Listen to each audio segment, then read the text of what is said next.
Ito ang tunay na dahilan kung bakit bigla-bigla si Son Goku mawawala sa harapan ni Frieza. Tapos bigla na lang nasa likod niya. Tapos bigla na lang susugod. Ganun din si Frieza. Biglang mawawala. Hanapin si Son Goku. Sa kanan, sa kaliwa, sa taas, sa baba, nasa likod. Tapos biglang-bigla mamaya nasa likod niya na. Sumusugod. Ito ang tunay na rason.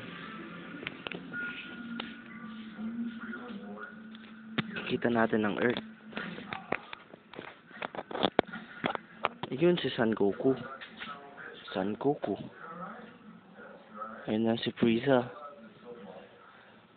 Habang naglalaban sila, biglang mawawala si Son Goku.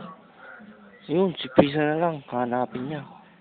Hindi niya lang alam na si Son Goku ay umikot papunta dito.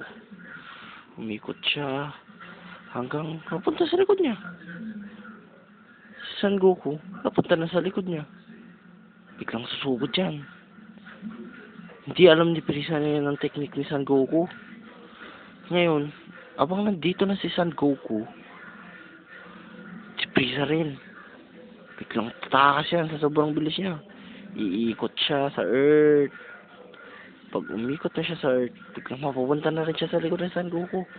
Diyan na si Frieza.